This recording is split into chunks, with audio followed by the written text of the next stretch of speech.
ఎలా అంటే ఒక ఇంటర్వ్యూలో వర్షిని వాళ్ళ బ్రదర్ మాట్లాడుతూ, మా నాన్న కూడా ప్రీవియస్లీ ఇలాంటి ఒక ప్రాబ్లమ్‌నే గో త్రూ అయ్యారు. ఆయన రోడ్ల పైన బట్టలు లేకుండా తిరిగిన టైంలో వేరే ఒక స్వామీజీ కష్టపడి మా నాన్నని బెటర్‌గా చేశారు అని చెప్పేసి అన్నాడు. సో దీని అర్థం ఏంటి? వీళ్ళు బాబాలని చాలా ముందు నుంచి నమ్ముతున్నారని కదా! అవును. సో బాబాలని ముందు నుంచే నమ్ముతున్న ఒక ఫ్యామిలీ నుంచి వచ్చిన అమ్మాయి వర్షిని అని మనం గుర్తుపెట్టుకోవాలి. అవును. అంటే తన ఫ్యామిలీ ఎన్వైర్న్మెంట్ ఆ డైనమిక్సే బాబాలని, గురువులని నమ్మే డైనమిక్స్ అని. సో ఇట్లాంటి టైం ఫ్రేమ్‌లో ఈ అఘోరి మాత కూడా రెగ్యులర్‌గా వాళ్ళ ఇంటికి విజిట్ చేస్తూ ఉంది. 1 వీక్ ఏదో పూజలు ఉన్నాయని చెప్పి వాళ్ళ ఇంట్లోనే ఉంది. జస్ట్ ఇమాజిన్ అఘోరికి కావాల్సింది పవర్.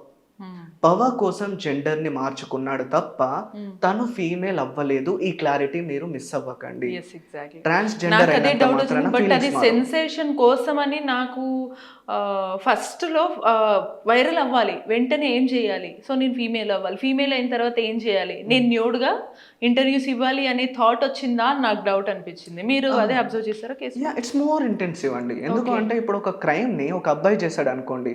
చాలా మంది వీడు క్రైమ్ చేస్తున్నాడనే అంటారు. yes. ఒక అమ్మాయి చేసినా కూడా క్రైమ్ చేస్తుందనే అంటది.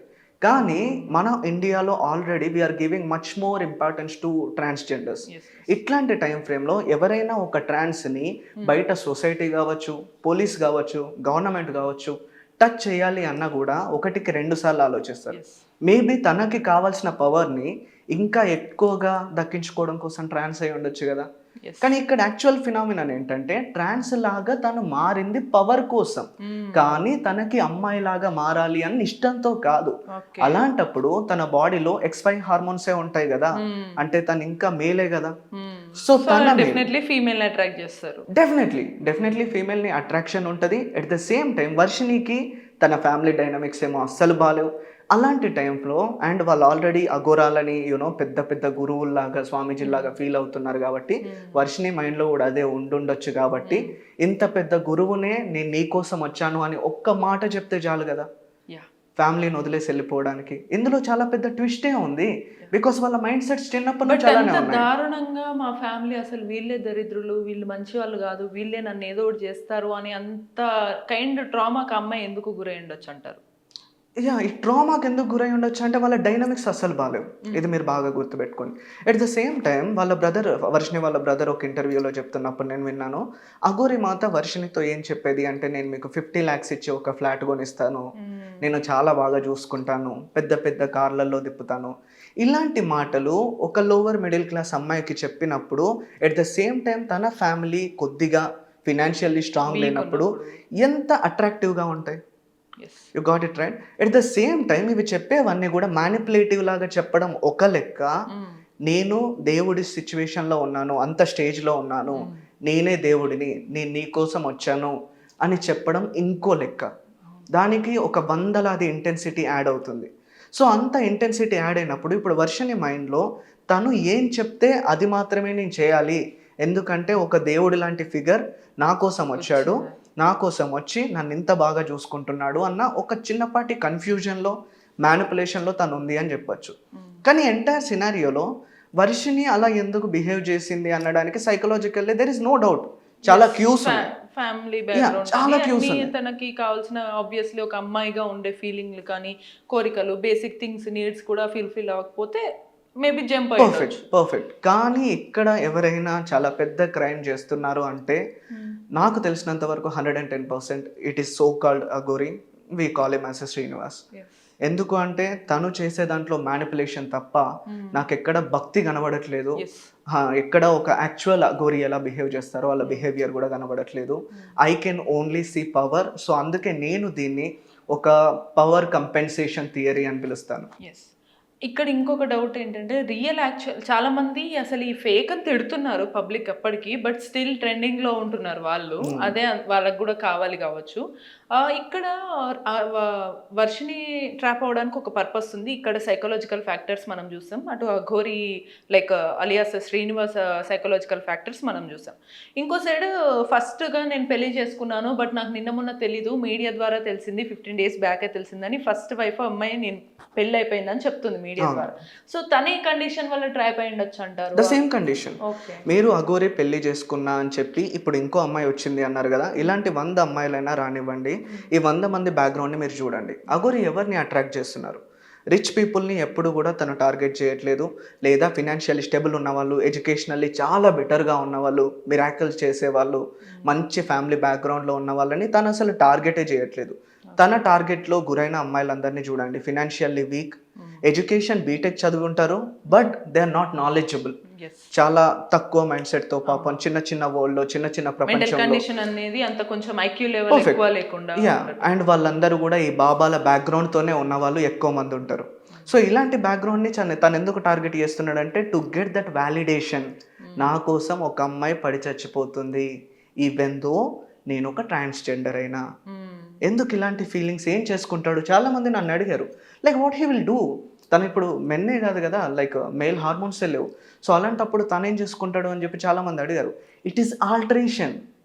బ్రెయిన్లో రియాలిటీ అలానే ఉంది, బాడీ మాత్రమే మాడిఫై అయ్యింది. సో ఆయన బ్రెయిన్లో ఫీమేల్ పైన ఒకప్పుడు ఎలాంటి ఫీలింగ్స్ ఉన్నాయో, ఎలాంటి మాడ్యులేషన్ ఉందో, same kind of feelings are still in existence. So దీన్ని బట్టి నాకు అర్థమైంది ఏంటంటే, ఇన్ జనరల్ ఆబ్వియస్లీ మనకు తెలుసు రియల్ అఘోరీస్ అయితే అసలు బయటికి ఈ ప్రపంచాన్ని ఇష్టపడరు, కోరుకోరు కాబట్టే వాళ్ళు ఎక్కడో ఉంటారు. సో ఇక్కడికి వచ్చి ఇంత సీన్ చేస్తున్నారు అంటే అది రియల్ కాదని మనకు తెలుస్తుంది. వాళ్ళకి ఇన్ జనరల్గా మనుషులకి కావాల్సిన ప్రాపర్ ఎమోషన్ దొరకకపోతే ఇలా అఘోరీలాగా కానీ లేదా వర్షిణిలాగా ట్రాప్ అయ్యే ఛాన్సెస్ ఉన్నాయంటారు? డెఫినెట్లీ ఉన్నాయి. I mean in some external cases, కొన్ని సీరియస్ కేసెస్లో ఛాన్సెస్ ఉండడం కాదు, ఆల్రెడీ మనకు వీళ్ళు కళ్ళతో కనిపిస్తున్నారు కదా. సో దేర్ ఇస్ ఇంకా ఛాన్సెస్ ఉన్నాయా లేదా అనేది క్వశ్చనే కాదు. ఆల్రెడీ వీళ్ళిద్దరు అఘోరి అయినా వర్షిణి అయినా కూడా ఇట్స్ అ కొలాబరేటివ్ అప్రోచ్ అండి, ఎవరిదే మిస్టేక్ కాదు. ఇప్పుడు ఫర్ ఎగ్జాంపుల్ వర్షిణి డైనమిక్స్ నుంచి ఆలోచించినట్టయితే, తన ఫ్యామిలీ తనని ఈవెన్ దో ఫినాన్షియల్లీ వీక్ ఉన్నా చిన్నప్పటి నుంచి తనకంటూ ఒక వాల్యూనిచ్చి, తన మాటలు వింటూ, తనని ప్రేమగా చూసుకున్నట్టయితే తనకి కావాల్సిన ప్రేమ అంతా ఫ్యామిలీ నుంచే దొరికేది. సో ఎవడో గాలి నెల్లేటోడు నేను బాబా అని చెప్పేసి నేను నీకు లవ్ ఇస్తున్నాను అని చెప్తే ఈజీగా మ్యానిపులేట్ అవ్వరు. సో ఇక్కడ ఫ్యామిలీ నుంచి లవ్ రాకపోయేసరికి ఎక్స్టర్నల్ వ్యాలిడేషన్ కోసం నేను ఈ పర్సన్కి సొంతం, నా కోసం ఈ పర్సన్ ఉన్నారు అన్న ఫీలింగ్ కోసం అఘోరికి దగ్గర అయి ఉండొచ్చు. మరో సైడ్ ఇప్పుడు ఒక పర్సన్ ఎడ్యుకేషన్ కానీ, ఫినాన్స్ కానీ, స్ట్రాంగ్ ఫిజియోలాజికల్ అపీరియన్స్ కానీ లేకపోయినా కూడా స్టిల్ ఈ ప్రపంచం నా మాట వినాలి, వీళ్ళందరూ నేను చెప్పింది చేయాలి అన్న some kind of narcissistic mentality ఉన్న వాళ్ళలో ఇలా అఘోరిలాగా మారుతారు. సో ఇది ఎవరి మిస్టేక్ వల్ల జరిగింది అని అంటే, వర్షిణి లైఫ్ అయితే 110% అఘోరి వల్లనే స్పాయిల్ అవుతున్నట్టుంది, that we can clearly see. కానీ అఘోరి తనకి కావాల్సిన కోరికలు, తనకు కావాల్సిన పవర్, లేకపోతే తనకు కావాల్సిన కంట్రోల్ వల్ల తనకి తెలియకుండా తన లైఫ్ని తనే నాశనం చేసుకుంటున్నాడు. ఎందుకు అంటే ఈ విషయం హైలైట్లో మహా అంటే ఇంకో 1 year ఉండొచ్చు. అది ది వర్స్ట్ కేసులో, వర్స్ట్ సినారియోస్లో 1 year తర్వాత అఘోరిని చూసినా ఎవరు తన దగ్గరికి వెళ్ళరు. సో ఒక 1 year హ్యాపీనెస్ కోసం లైఫ్ని త్యాగం చేసుకోవడం ఎంతవరకు కరెక్ట్? బట్ వీళ్ళకి ఒకవేళ ఈ సైకాలజిస్టులతోటి థెరపీ ఇవ్వడం కానీ, సెషన్స్ ఇచ్చినా, లేదా ఏ పర్టికులర్ మూమెంట్లో వీళ్ళ మైండ్ సెట్స్ చేంజ్ అయ్యే అవకాశం ఉంటుంది ఈ కైండ్ ఆఫ్ మైండ్ సెట్స్ ఉన్న వాళ్ళు? డెఫినెట్లీ ఇక్కడ మనం ఓన్లీ సైకాలజిస్ట్ మాత్రమే కాకుండా సైకియాట్రిస్ట్ల నుంచి మెడికేషన్స్ ఇవ్వడం కావచ్చు, లేకపోతే వాళ్ళ బ్రెయిన్లో ఏమేమి body parts like brain parts అనేవి ఆల్టరేట్ అయినాయి అవన్నీ మనము స్కానింగ్స్లో అలా ఇలా చూడడం కావచ్చు.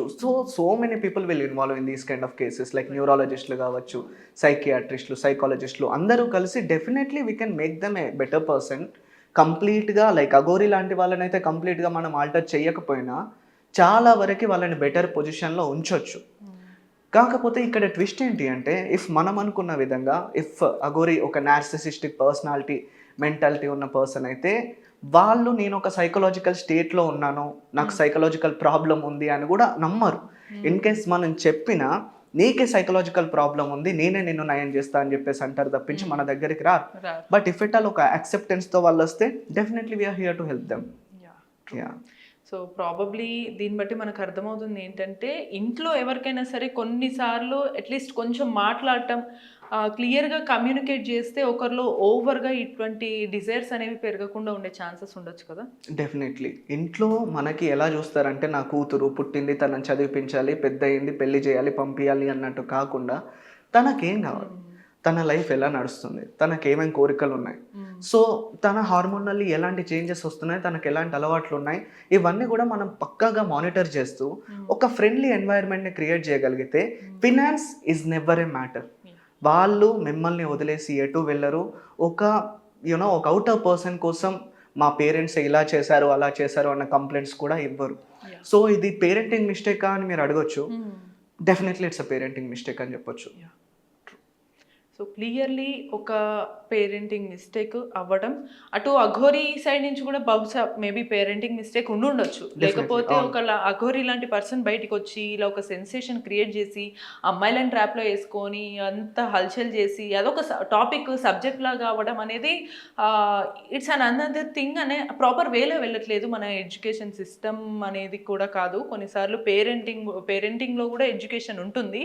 సో ఇదందరూ కూడా రిమైండ్ చేసుకొని గుర్తుంచుకొని మన చుట్టూ ఉన్న వాళ్ళతో కొంచెం ప్రేమగా కన్వర్సేషన్ చేస్తే ఇలా ఐదర్ వర్షిని లాంటి వాళ్ళు కానీ అఘోరీ లాంటి వాళ్ళు కానీ వచ్చే అవకాశాలు తక్కువగా ఉంటాయి.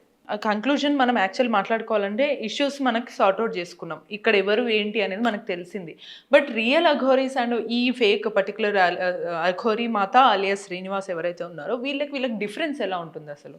అంటే పబ్లిక్ నిజంగా నమ్మాలి అంటే అఘోరీ అంటే ఎలా ఉంటాడు అంటే మీరు ఏం చెప్తారు? పబ్లిక్ నిజంగా నమ్మాలి అంటే మీ కళ్ళకి ఎక్కడ పడితే అక్కడ కనబడితే మీరు ఆ పర్సన్ అఘోరీ అని చెప్పేసి నమ్మకండి. Because the phenomenon of Aghori is much more intensive అండి.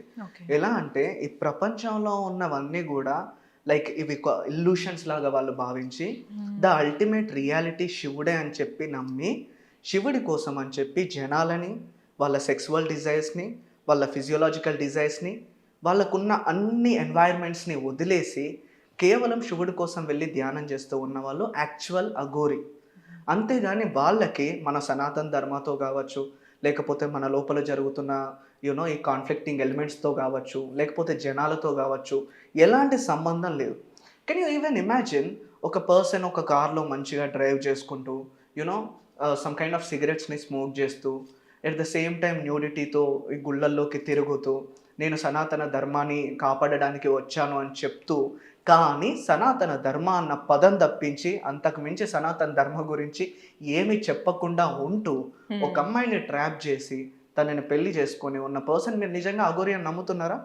ఇఫ్ మీరు నిజంగా అఘోరీ అని నమ్మితే మీరే ఫస్ట్ సైకలాజికల్ సెషన్ తీసుకోవాల్సిన ఫస్ట్ పర్సన్ అని నేను నమ్ముతున్నాను.